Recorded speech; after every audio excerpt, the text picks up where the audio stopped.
What is up, everybody? Chris Flick here, Chris Flick Podcast, episode number 143. Man, it's Tuesday, and I'm starting to get my brains back a little bit. My wits, man, I've been thrown off, man. We were in New York City Friday, Saturday, Sunday.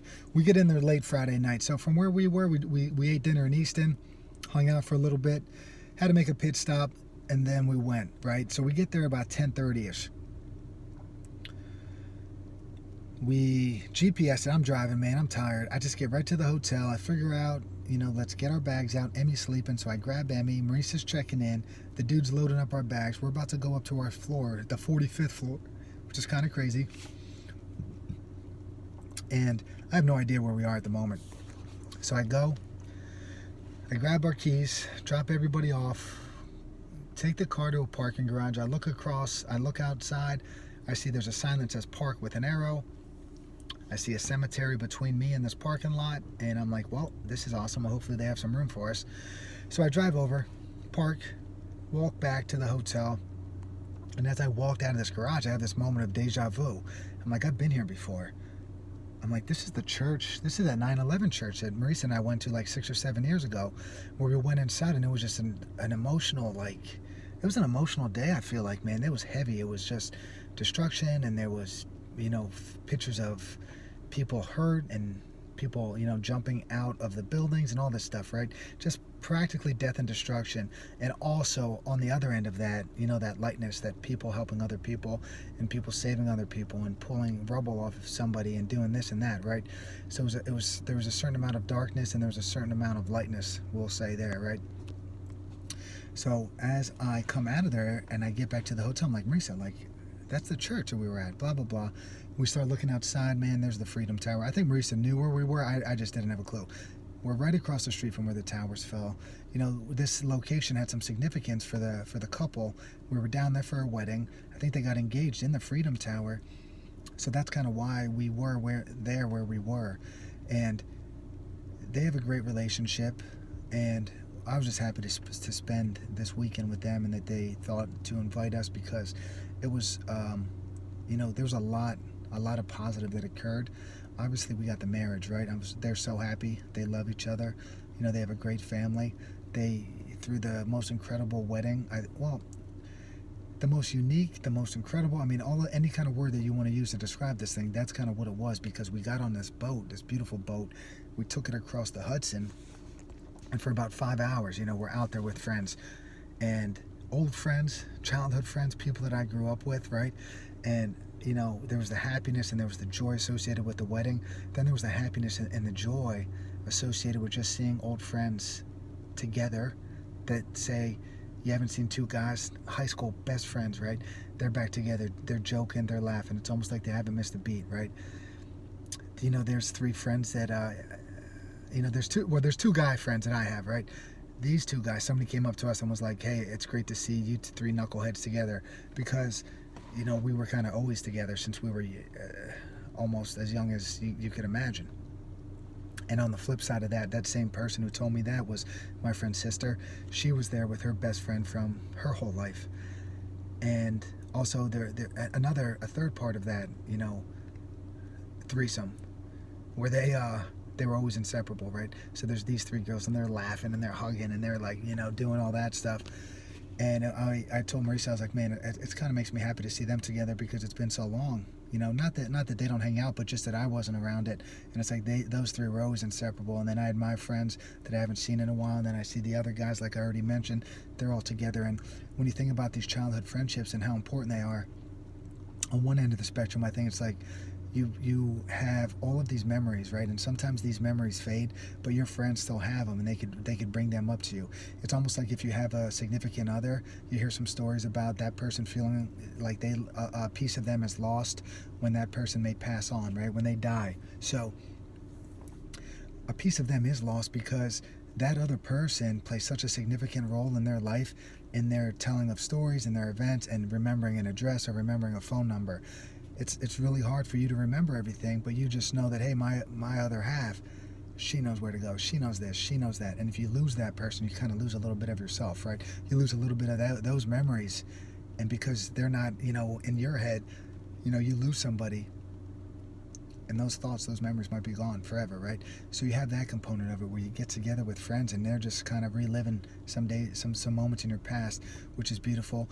And then on the flip side of that, you also have these trials and tribulations, right? These experiences you went through. You've got those great memories, but you also have those not so great memories. It could be, the death of a parent. It could be the death of a friend. It could be the death of a brother. It could be losing a football game. It could be getting dumped by a girlfriend, whatever it is, right? But these are the guys and girls that were with you during these hard times. And because of that, those bonds are formed and those bonds are strong. There's this pastor, Richard Rohr, that wrote, "Deep communion and dear compassion is formed much more by shared pain than by shared pleasure."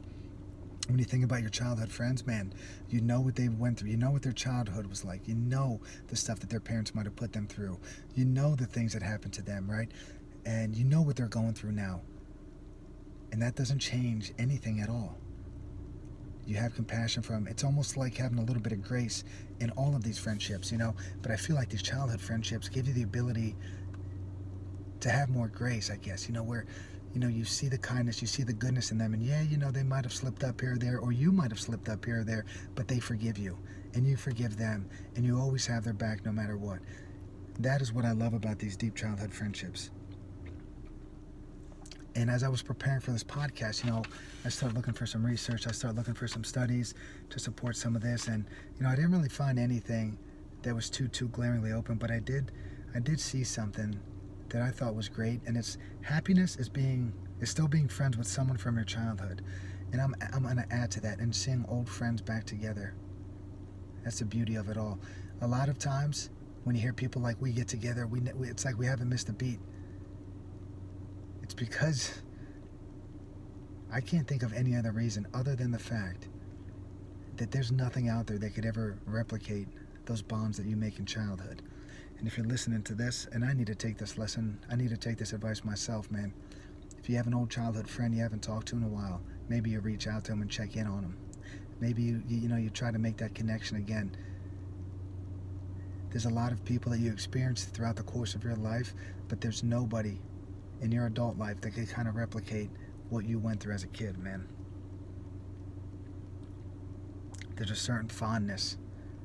There's a certain appreciation that just can't be replicated. And I even think about, some of those hard moments, right? Like I talked about before. I lost a brother about 9 or 10 years ago now. Some of his friends and myself have this little special bond that we might not have had before, but we're kind of brothers in the fact that we lost somebody that we love and that we're close to. For some of these other guys, it's a childhood friend. For me, it's a brother. And because of that, I feel like sometimes there's this energy of like, it's like a unspoken of, connection that we're always going to have. They'll invite me to these parties. They'll invite me to other places. They'll be good to me. They'll check in on me. They'll say nice things, just stuff like that.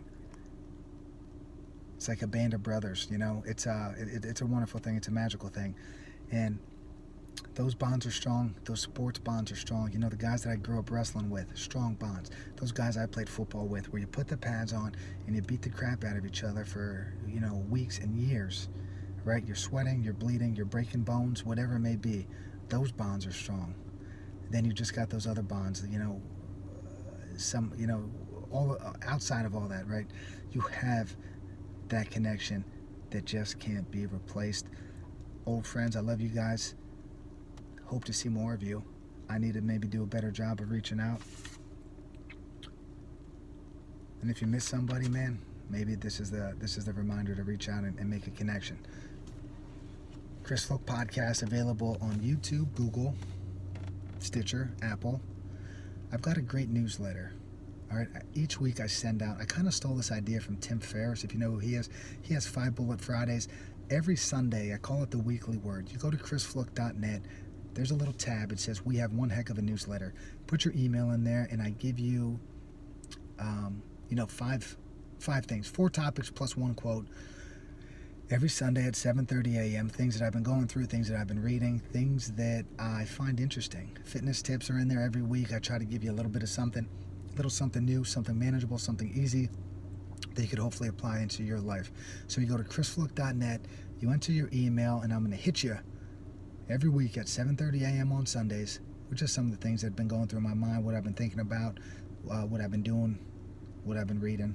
All right, chrislook.net, and this is the Chris Look Podcast. Peace, everybody.